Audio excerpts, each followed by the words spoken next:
Hey, what's up, guys? It's Paul, and welcome to episode 2.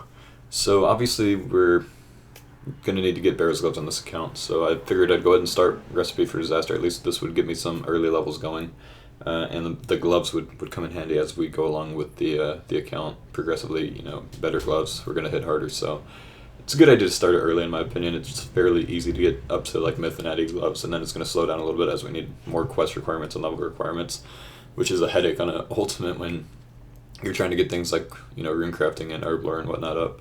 But we should be able to quest well over 50 herb lore without even, making too many potions at all. I think you can get all the way up to 53 pretty simply with just quests. And rune crafting is going to be a pain, but by the time we get up to Barrow's Gloves, we're going to need to get around 30, I believe.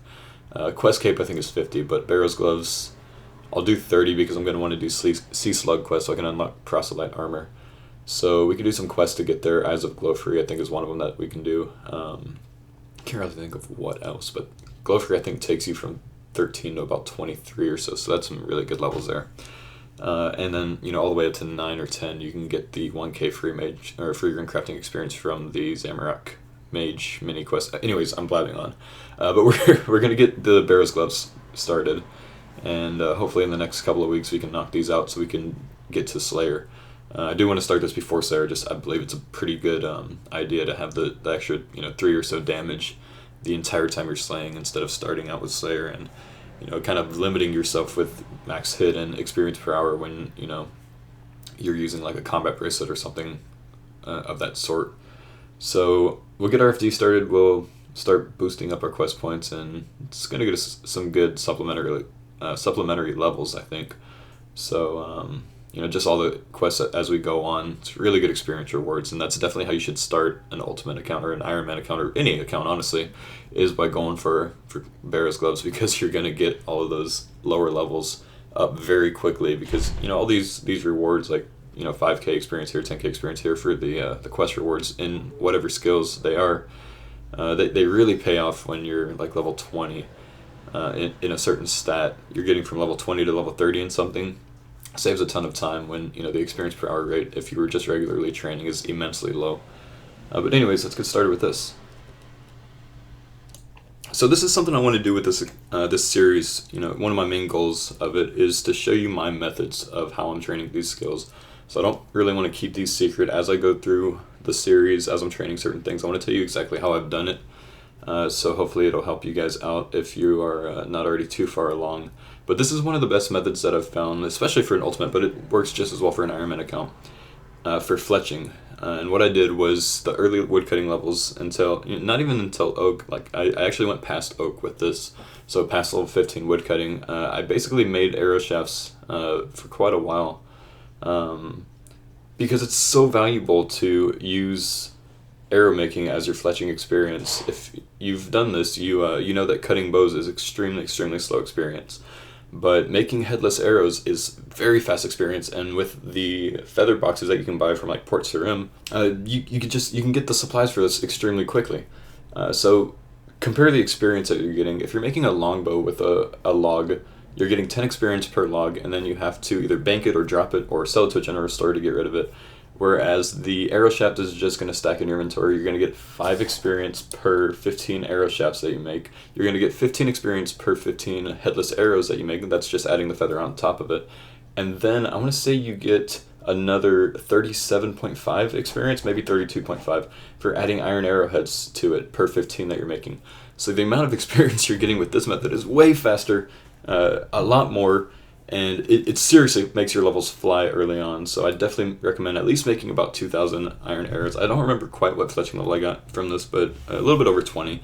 But it took no time at all, and I had some arrows to throw to the side when I decided to get to ranging.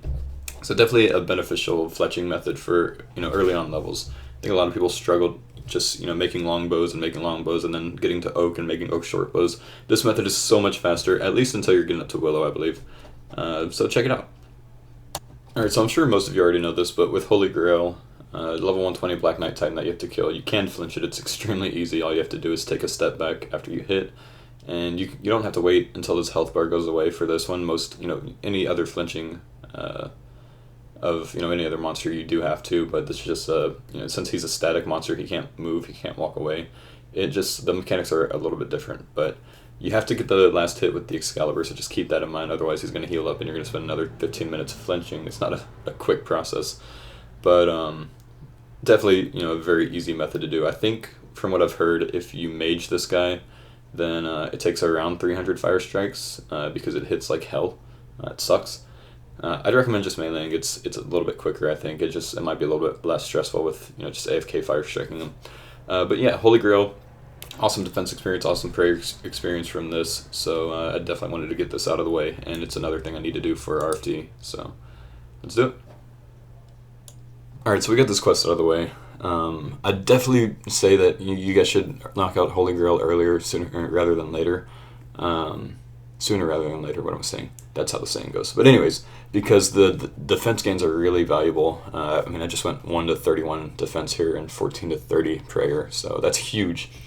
But the mistake I see a lot of people making is actually training their defense without questing it.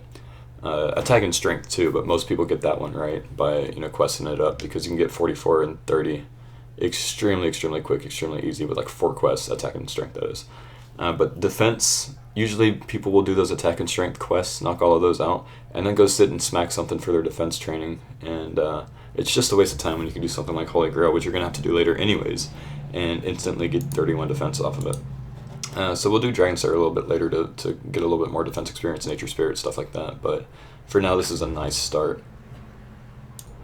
Alright, so we went ahead and got Dragon Slayer started, and I just want to show you guys this little tip for the Lesser Demon here. I don't know if there's an absolute spot you can safe spot him, I couldn't find it, but this is a really easy method. If you just have Mage, you can attack him until you run back into his range, and then he's going to follow you, so yeah, I got hit there, but if you run back to this western corner, he runs out of your aggro range, so he'll just run back.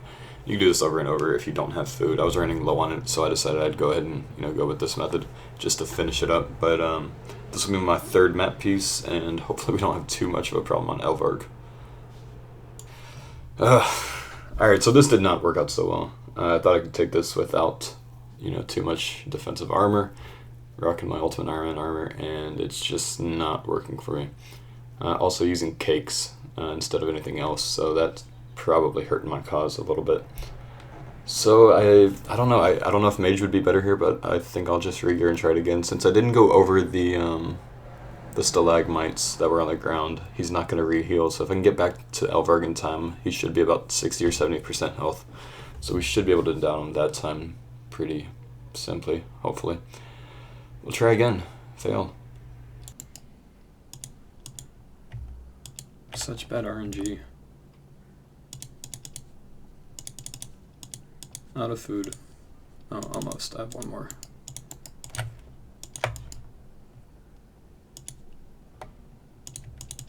Come on, you fuck.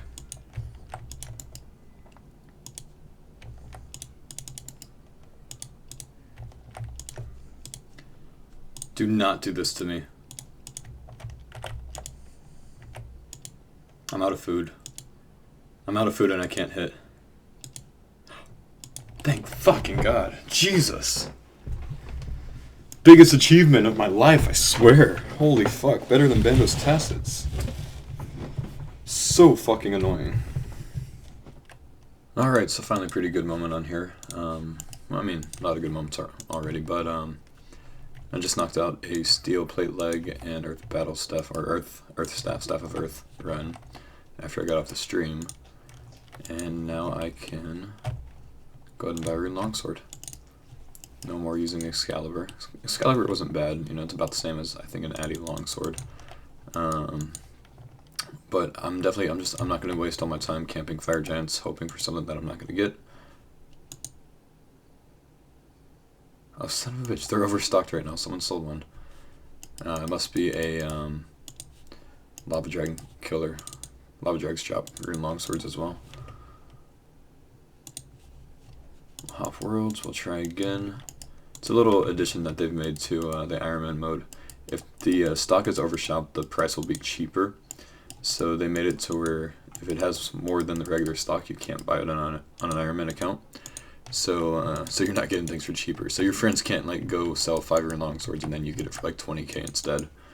You know, that's the purpose of it. But yeah, so Rune Longsword's out of the way. I actually have a decent weapon now, and I just want to compare right now. What am I upgrading from? 51 slash now instead of 33.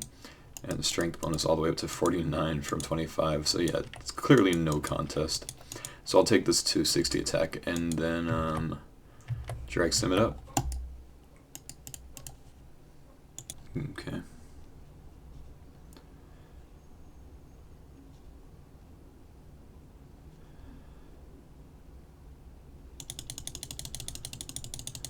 Let's do it.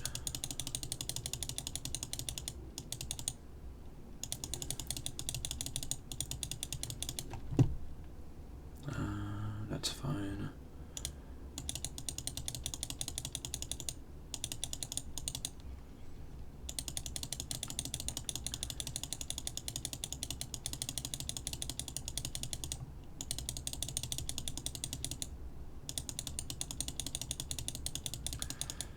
Okay.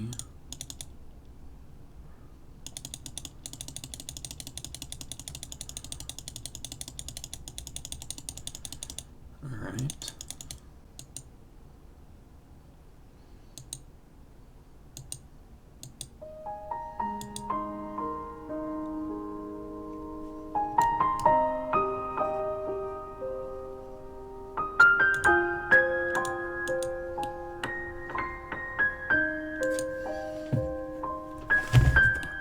There's no way.